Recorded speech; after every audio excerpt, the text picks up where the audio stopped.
చాలా తక్కువ సమయంలో ఒక విషయం చెప్తాను. ఏంటి అనంటే క్రిమినల్ ట్రైబల్ యాక్ట్ అని అన్నారు. సరే, ఈ దేశంలో జోగిని వ్యవస్థ అని ఒకటి ఉండేది. ఆంధ్ర జోగిని అబాలిష్మెంట్ ఎప్పుడు జరిగింది? భాస్కర్ రాజు గారే చెప్పాలి.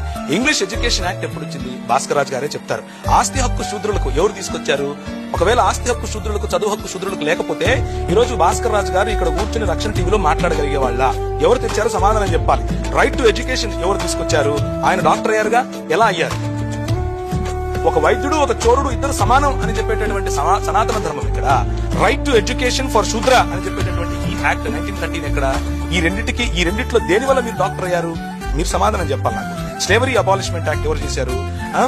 బ్రాహ్మిన్స్, ఒక వ్యక్తి శూద్రుడు పెళ్లి చేసుకుంటే భార్యను బ్రాహ్మణుడి దగ్గర 3 రాత్రులు పడుకోబెట్టాలా? ఇది మీ సనాతన ధర్మమా? దాన్ని అబాలిష్ చేసింది 1819లో. ఎవరు అబాలిష్ చేశారు? 1830లో హ్యూమన్ సాక్రిఫైస్ అబాలిషన్ యాక్ట్. అంటే మీరు నేను ఈ రోజు బ్రతికున్నాము అని అంటే వాళ్ళు చంపకుండా మన తలలు తెగకుండా ఉన్నాను అంటే ఆ రోజు తీసుకొచ్చిన యాక్ట్ కదా. Non discrimination act 1833. Right to sit, శూద్రులకు కూర్చునే హక్కులు లేవండి, బిరుదులు కోసేవాళ్ళు. ఈ రోజు టీవీల ముందు మీరు నిలబడుకుని మాట్లాడుతున్నారు అంటే కారణం ఏంటి? ఏ యాక్ట్ కారణంగా? ఈ ట్రైబల్ యాక్ట్ గుర్తొచ్చిందా? అది చేయించింది బ్రాహ్మణ సముదాయం కాదా? నాచ్ కమ్యూనిటీ అన్నటువంటి ఒక కమ్యూనిటీ ఉండేది.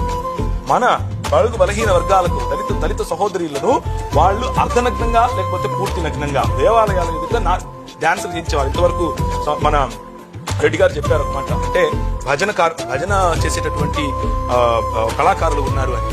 వీళ్లను కూడా ఎవరైతే నాచ్ కమ్యూనిటీగా పిలిచారో, దేవదాసి కమ్యూనిటీగా పిలిచారో, జోగిని కమ్యూనిటీగా పిలిచారో వీరిని ఉంపుడు గత్తెలుగా ఒక పక్క చూస్తూ, వీరు పెళ్లిళ్ళు చేసుకోకుండా పిల్లలు కనాలి అని చెబుతూ, కాదు వీళ్ళు కళాకారులు అని పేరు పెట్టి వారి కోసము దాన్ని ఏమంటారు, హైకోర్టులో పిటిషన్ వేస్తే కొట్లాడుతూ ఉంటే ఈ సనాతన ధర్మ సంరక్షకులు వచ్చి ఏమంటారంటే ఇది మా సంస్కృతి అంటారు. ఏదండి మీ సంస్కృతి?